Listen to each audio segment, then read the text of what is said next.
বাংলা সাহিত্যে রয়েছেন আমাদের বেশ কিছু লেখকের নাম এবং আমরা জেনে নেব সেই সমস্ত লেখকদের ছদ্মনাম কি। ঠিক আছে? তাহলে এই সমস্ত কিছু জানতে অবশ্যই সম্পূর্ণ ভিডিওটি দেখে নাও। তো বাংলা সাহিত্যে আমরা অনেক লেখকের নাম জেনে থাকি, একই সাথে আমরা জেনে নেব সেই সমস্ত লেখকদের সম্পূর্ণ ছদ্মনাম। ঠিক আছে? তো দেখো অন স্ক্রিন তোমরা দেখতে পাচ্ছ যে এখানে কয়েকজন লেখকের নাম রয়েছেন এবং তার পাশে ছদ্মনামটা রয়েছে। তো প্রথম যার নাম রয়েছে তিনি হলেন সমরেশ বসু। বাংলা সাহিত্যে আমরা এই লেখকের নাম জানি প্রত্যেকে।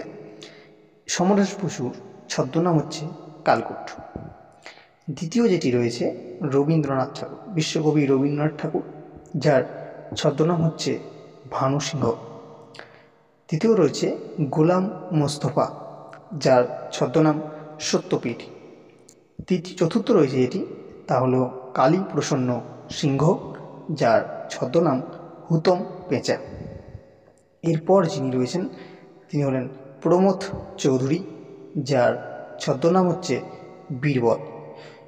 নেক্সট যিনি রয়েছেন তিনি হলেন শরৎচন্দ্র চট্টোপাধ্যায়, যার অনেক সাহিত্যের লেখা আমরা পড়েছি।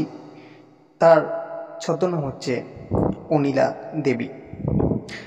এরপর যিনি রয়েছেন তার নাম বিমল ঘোষ, যার ছদ্মনাম মৌমাছি। এরপর যিনি রয়েছেন তিনি হলেন কাজী নজরুল ইসলাম, যার ছদ্মনাম ধূমকেতু।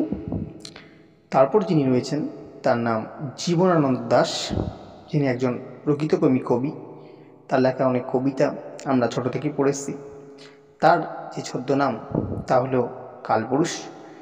এরপর শেষ যিনি রয়েছেন তার নাম প্যারীচাঁদ মিত্র, যার ছদ্মনাম টেকচাঁদ ঠাকুর।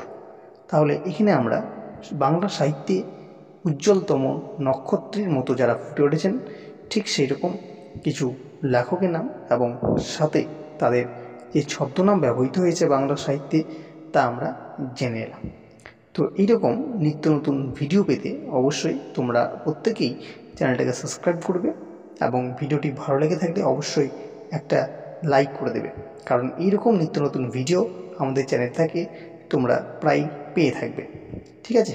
তো আজকের ভিডিও এখানেই রাখছি, দেখা হচ্ছে আবারও পরবর্তী ভিডিওতে।